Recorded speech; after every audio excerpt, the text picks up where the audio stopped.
দেখি একটু আঙ্কেলের সাথে কথা বলে, আমার গাড়ি তো পেপার নেই।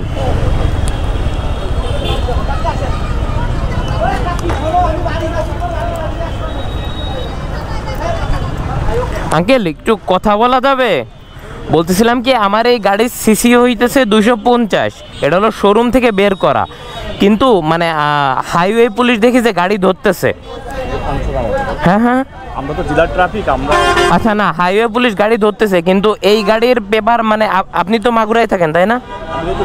হ্যাঁ, মাগুরায় নতুন আসছেন, হয়তো বা আপনি জানেন না যে মাগুরা থেকে গাড়ি বের করলে মানে 2 মাস মতন টাইম লাগে হলো একটা পেপার দিতে। কিন্তু আমি শোরুমে সেদিন গেছিলাম, বললো যে 250 সিসি তো নতুন আসছে, এটার জন্য একটু পেপারটা একটু লেট হবে আসতে। তো ততক্ষণ আমি কি করব? এখন যদি কোনো পুলিশ ধরে তাহলে আমি কি করব?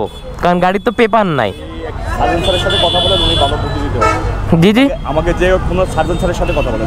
সার্জন স্যার যে শুভ ভাই আছেন এখনো? বলতে পারি না, আমি বললাম না। আচ্ছা, আপনি নতুন আসছেন তাই না? আচ্ছা ঠিক আছে আঙ্কেল, ধন্যবাদ।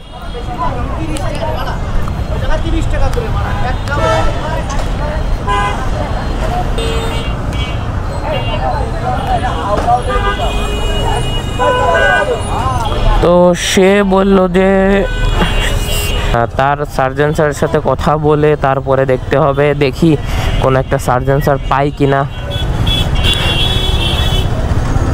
পাইলে তার সাথে এই জিনিসটা নিয়ে ডিসকাস করব, দেখি সে কী বলে। ওই ভিডিওটা আমি আপলোড করব, কারণ অনেকেই আছে যে মানে অনেক জেলায় আছে যারা হইতেছে আপনার হায়ার সিসি কিনছে কিন্তু পেপারটা আসতে একটু লেট হইতেছে। এটা তো ঢাকা সিটি না, ঢাকা সিটিতে তো মনে করেন কি একদম কেনার 2-3 দিন পরে হলো নম্বর দিয়ে দেয়।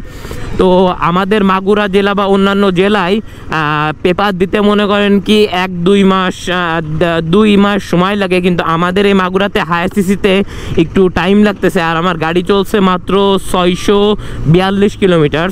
তো দেখি এই কথাটা তাকে বুঝাই বলি, মানে সার্জন স্যারকে বুঝাই বলি, যদি কোনো সার্জন স্যারের সাথে দেখা হয় তো ওই ভিডিওটা আমি আপলোড করব জাস্ট আপনাদের জেনারেল নলেজের জন্য। তো দেখি কোনো সার্জন স্যারকে পাই নাকি।